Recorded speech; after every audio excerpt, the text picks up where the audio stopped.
काकचेष्टा वको ध्यानम स्वान निंद्रा तथैव च अल्पहारी गृहत्यागी विद्यार्थी पंच लक्षणम। संस्कृत का ये श्लोक चाणक्य नीति से लिया गया है, जिसमें आचार्य चाणक्य ने विद्यार्थी के जीवन के 5 लक्षण बताए हैं। एक अच्छे परिपक्व विद्यार्थी का जीवन किस तरह का होना चाहिए, इसमें ये बताया गया है। इस श्लोक में विद्यार्थी जीवन का पूरा सार छुपा हुआ है। एक विद्यार्थी का जीवन किस तरह का होना चाहिए वो इसके तहत समझाने की कोशिश की गई है। पहला है काक। काक संस्कृत शब्द है जिसका हिंदी अर्थ होता है कौवा।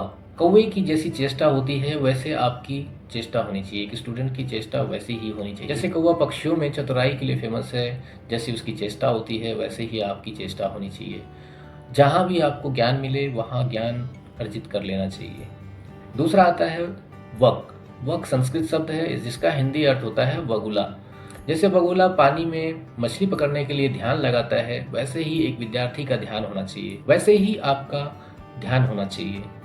आप जिस भी टॉपिक की पढ़ाई करो आपका पूरा फोकस उसी पे होना चाहिए, किसी और चीज़ पे नहीं होना चाहिए।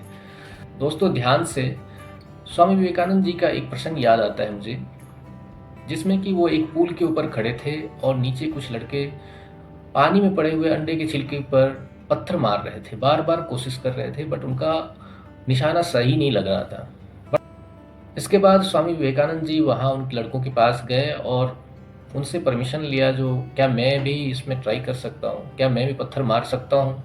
तो लड़कों ने उनको सहमति प्रदान कर दी और स्वामी विवेकानंद जी पत्थर के टुकड़े उठाए और अंडे के छिलके पे मारने शुरू कर दिए। जितने पत्थर मारे वो सारे के सारे ही उस पे लगे। इससे हैरान होके उन लड़कों ने स्वामी विवेकानंद जी से पूछा, आपने ये कैसे किया?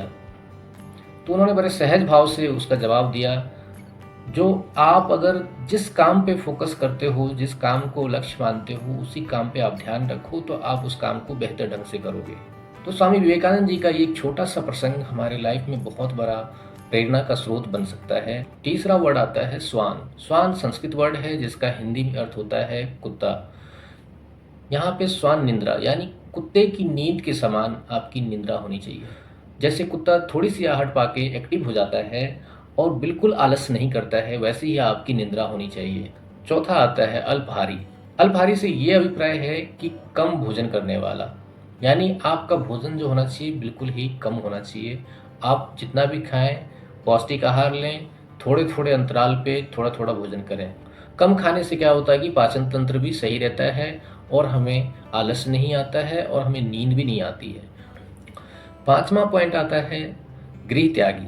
गृह त्यागी कहने से मतलब है कि हमें पढ़ाई के लिए कभी कभी हॉस्टल में रहने पड़ते हैं, कभी कभी हायर एजुकेशन के लिए हमें अपने डिस्ट्रिक्ट को छोड़ के दूसरे डिस्ट्रिक्ट में जाना पड़ता है, कभी स्टेट छोड़ना पड़ता है, कभी हम कंट्री छोड़ के दूसरे कंट्री में जाके पढ़ाई करते हैं। तो हमेशा ही हमें अपने घर से दूर रहना पड़ता है और जो सुख सुविधाएं हमें अपने घर में मिलते हैं वो वहाँ पे हमें नहीं मिल पाता है। तो हमें हमेशा उन चीज़ों के लिए अपने आप को प्रिपेयर रखना होगा और तभी हम अपने लाइफ में आगे बढ़ सकते हैं। अगर हम घर की सोचेंगे, सुख सुविधा की सोचेंगे तो फिर विद्या अर्जन नहीं कर पाएंगे। जब स्ट्रगल को फेस करके आप लाइफ में आगे बढ़ोगे तब आपको उस हर एक चीज़ का महत्व पता चलेगा जो कि आपने स्ट्रगल के दौरान झेला है। तो इसलिए जो विद्यार्थी होते हैं जिनको शिक्षा चाहिए वो कभी सुख का लालच नहीं करते। अगर सुख चाहिए तो फिर तो शिक्षा मिलना मुश्किल है। और जब हम बाहर रहते हैं, अपने घर से दूर रहते हैं, तो हमें सदाचार को अपनाना चाहिए। सदाचार बोलने से ये मतलब है कि हमारा व्यक्तित्व जो हो, हमारा जीवन हो, एक साफ सुथरा नीट एंड क्लीन होना चाहिए। एक इम्पोर्टेंट बात, कोई भी स्टूडेंट जो होता है वो अपनी पूरी पढ़ाई का 25% अपने गुरु से सीखता है, 25% वो खुद के मेहनत से सीखता है, 25% वो अपने सहपाठियों से, अपने कलीग्स से, अपने फ्रेंड्स से सीखता है और 25% अपने एक्सपीरियंस से समय के साथ सीखता है। तो उम्मीद है ये 5 लक्षण जरूर आप अपनाएंगे और अच्छे विद्यार्थी बनने की कोशिश करेंगे।